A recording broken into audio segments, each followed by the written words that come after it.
পাঁচটা বাক্য দিয়েছি কিন্তু পরবর্তী বাক্য পাঁচটা। উপল ওয়ান্টস টু প্লে ক্রিকেট, বাংলাটা বুঝে যাচ্ছে যে উপল ক্রিকেট খেলতে চায়। Very good.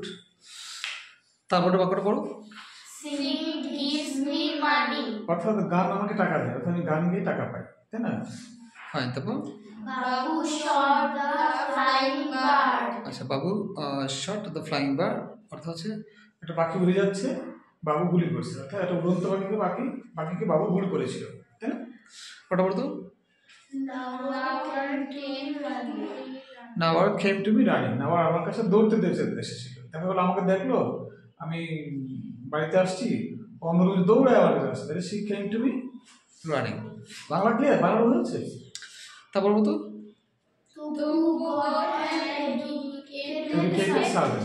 তোকে একজন লোক, সে একজন শিক্ষিত কি পেলো, কাজের লোক পেলো, তাই না? কাজের লোক সবাই শিক্ষিত থাকে না, দেখা গেলো যে একটা honours pass, degree pass, inter pass, একটা কি হলো।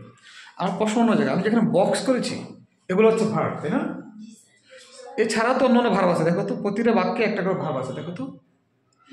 উপল ওয়ান্টস টু প্লে, এখানে আর কোনো ভার্ব আছে? আর কোনটা আছে? টু প্লে, তাই না? To play.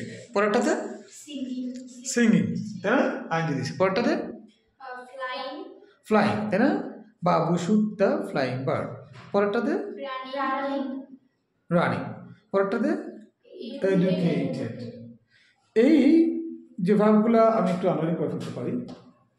ফর এক্সাম্পল, যেমন এখান থেকে টু প্লে, ঠিক আছে? তাই কি বললাম? সিঙ্গিং, এরাও ভাব, তাই না? দেখতে পাচ্ছ? ফ্লাইং, তাই না?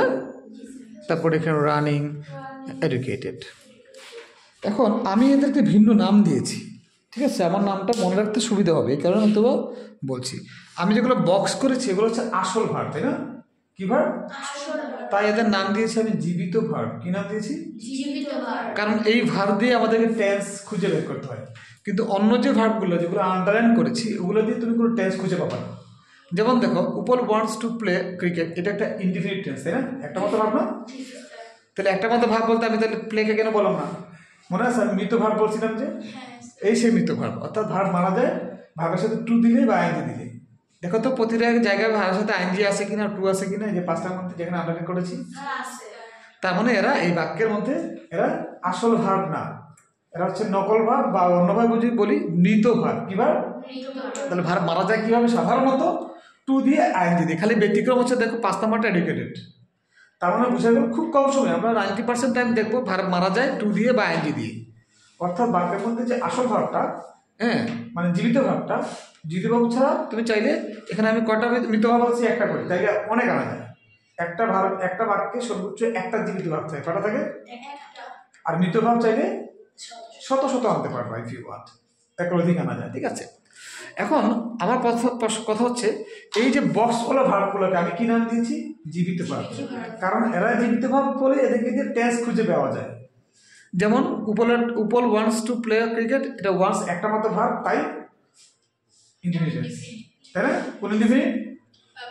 কারণ ভার্বটা প্রেজেন্টে আছে। 2 নম্বর বাক্যটা পড়ো, সিঙ্গিং গিভস মি মানি, এটা কোন টেন্স? Indefinite tense. কারণ ভার্ব কটা এখানে? মৃত ভার্ব কিন্তু আমাদের কাউন্টেবল না, মৃত ভার্বটা আমাদের কাউন্টেবল না। তাহলে কোন টেন্স এটা? Indefinite tense.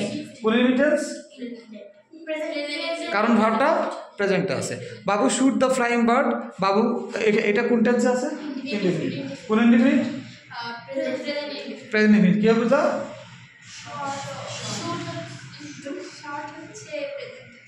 Past indefinite. এটা এসএইচ ডাবল ও টি, শুট। এটা পাস্ট ফর্ম, একটা ও কম দিলে শর্ট হয়েছে, ঠিক আছে?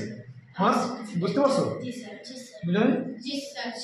এই যে ভার্বটা শুটটা, এটাতে প্রেজেন্ট হচ্ছে এসএইচ ডাবল ও টি, কিন্তু একটা ও কম দিলে পাস্ট হয়ে যায়, এটা ভিন্ন একটা ভার্ব, তাই না? কিছু ভার্বের সাথে ইডি দিলে পাস্ট আমরা জানি, ইডি বলে, তাই না? আসলে কিছু কিছু ভার্ব আছে এদের একটা ও কমাই দিলে একটা পাস্ট হয়ে যায়। যেমন এটা ছিল শুট, একটা ও কমাই শর্ট হয়ে গেছে, কথা কি? তাহলে এটা ইনডিফিনিট টেন্স, কারণ এটা একটা ভার্ব। কোন ইনডিফিনিট? পাস্ট ইনডিফিনিট, কারণ ভার্বটা পাস্ট টেন্স, এনে তাহলে এটাও পাস্ট ইনডিফিনিট টেন্স, তাই না? পরে ভার্ব কোনো কাজ আমাদের নাই এখানে। তার মানে জীবিত ভার্ব দিয়ে বেসিক্যালি আমরা এই বাক্যের টেন্স ধরতে পারি। এই জীবিত ভার্বগুলোর নাম সারা বলেছে ফিনাইট ভার্ব। কি বলেছে? বা ফাইনাইট ভার্ব বলেছে সারা, ঠিক আছে? আর আমি যেগুলোকে মৃত ভার্ব বলছি এগুলোকে স্যার বলে নন ফাইনাইট ভার্ব। কথা ক্লিয়ার? এখন তোমরা গিয়ে মিলা বা সারা যখন যাবে বলবে, এখন দেখো তুমি এক্সাম্পলগুলো সাথে দেখবা, যেখানে আন্ডারে দিয়েছি তারা সবাই বাকি কি মৃত ভার্ব। এই মৃত ভার্বগুলোকে সারা বলে নন ফাইনাইট ভার্ব। কি বলে? তাহলে নন ফাইনাইট ভার্ব দিয়ে কোনো টেন্স না করা যায় না। আর যেগুলো বক্স করেছি আমি নাম দিয়েছি জীবিত ভার্ব, এগুলোকে সারা দিতে বলে ফাইনাইট ভার্ব। কথা ক্লিয়ার? হ্যাঁ, আর ক্লিয়ার? তাহলে আজকে কোচিং এর পর আর কিছু আছে এখানে আপনি দিছে ভার্ব কাকে বলে কি আসে বিষয় বলা দরকার হবে আমাদের, বুঝাই গেছে ভার্ব কোনটা কাকে বলে এটা বলা আমাদের বোঝার দরকার নাই। Finite verb, non finite verb, ঠিক আছে? তাহলে আমাদের জন্য এটা কি ভার্ব? মৃত ভার্ব আর জীবিত ভার্ব।